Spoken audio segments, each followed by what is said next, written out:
राधे राधे महाराज जी। महाराज जी, सच्चा वैराग्य क्या है? संसार छोड़ना या मन की आसक्ति छोड़ना? मन की आसक्ति छोड़ना।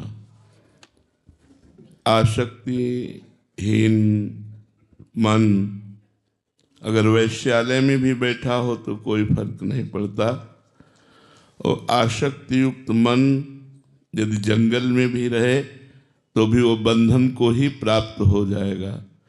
जैसे भगवान ऋषभदेव जी के 100 पुत्रों में सर्वश्रेष्ठ राजर्षि भरत जी महाराज अपने परिवार को, राजमहल को, संपूर्ण राज्य को वैराग्य के द्वारा त्याग किया,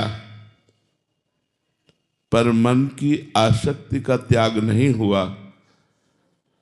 तो एक दिन एक हिरण के बच्चे की रक्षा के लिए उसे उठाया और उसे अपने कुटिया ले आए, और सारी मन की आसक्ति उस हिरण के बच्चे में लग गई।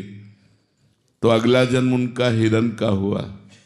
ये भागवत में, श्रीमद् भागवत महापुराण में इसका वर्णन है। तो वैराग्य, इनसे बड़ा कौन वैरागी होगा जिन्होंने चक्रवर्ती सम्राट पद, रानियां, पुत्र, महल सब छोड़ दिया, परम पावन गंडकी नदी के किनारे भगवान की प्राप्ति के लिए भजन कर रहे थे, तपस्या कर रहे, लेकिन मन की आसक्ति नहीं गई तो हिरण में हो गई आसक्ति। तो मन की आसक्ति का त्याग होना ही सच्चा वैराग्य है, ना कि बाहरी। बाहरी हम बहुत से ऐसे उदाहरण अपने सहित देखे हैं, अपने सहित, कि वैराग्य की चरम अवस्था को जो तुम देख लो तो तुम कहोगे कि इसे ही वैराग्य कहते हैं। यमुना का किनारा, गंगा का किनारा, वस्त्र रहित रहना, दिगंबर रहना, कई कई दिन भूखे रहना। लेकिन अगर मन में आसक्ति का थोड़ा भी लेश है, जैसे चिंगारी, तो ज्वाला बनते देर नहीं लगती, ऐसा लगता है कि मैंने मिटा दिया, लेकिन वो चिंगारी बनी रही, और चिंगारी को फूस मिला तो ज्वाला बनने में देर नहीं लगी। तो मन की अगर थोड़ी भी आसक्ति, थोड़ी भी कहीं संसार में किसी भी भोग में, किसी भी सुख में है, तो बाहरी वैराग्य धारण करने पर भी अंदर से उसे कमजोर कर देगी, तोड़ देगी, वो उसको अनासक्ति से आसक्ति में बदल देगी। और अंदर का वैराग्य, चक्रवर्ती सम्राट महाराज अम्बरीश ना तो राज्य छोड़ा, न राज्य महल छोड़ा, न राजरानियां छोड़ी, लेकिन सब कुछ छोड़कर उसी महल में अनासक्त होकर रहते थे, जिनकी सुरक्षा के लिए भगवान का परम पावन सुदर्शन चक्र रहता था। इसलिए बाहरी वैराग्य का भी महत्व है साधक के लिए, पर वो पूर्णता नहीं है।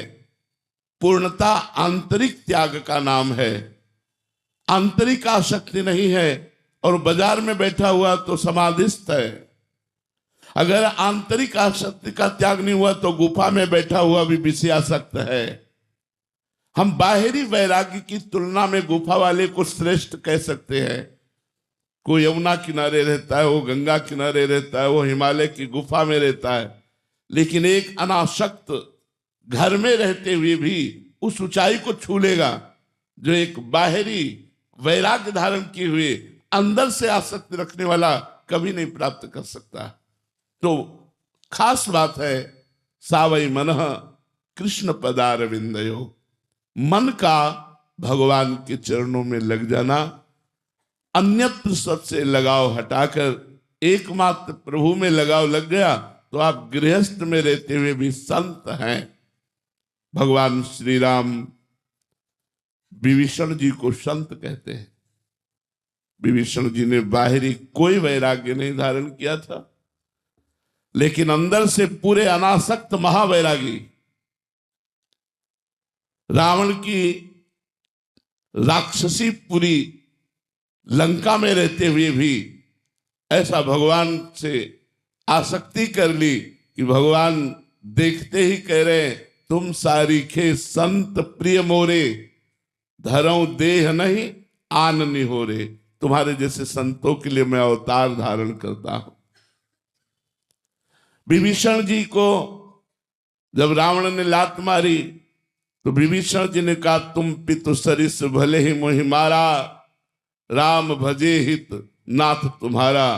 तो भगवान देवाधिदेव महादेव शंकर जी बोल उठे, उमा संत कही है बड़ाई।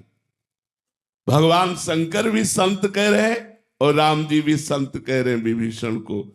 तो विभीषण बाहरी पोशाक, रावण का भाई और प्रधानमंत्री, बाहरी पोशाक कोई ऐसी नहीं है, लेकिन आंतरिक अनासक्त महापुरुष है। केवल भगवान के चरणों की प्रीति उनके मन में बसती है। तो सब शास्त्रों का और सब संतों का जो एक मत है, मन का यदि संसार में लगाव है तो वो पूर्ण वैरागी नहीं है, बाहरी वैराग्य धारण किए हुए भी। और यदि मन संसार से अनासक्त होकर परमात्मा में लग गया है, प्रभु में लग गया है, तो धन्य है उसका वैराग्य, जिसका अनुराग प्रिया प्रीतम में है, जिसकी आसक्ति प्रिया प्रीतम में है।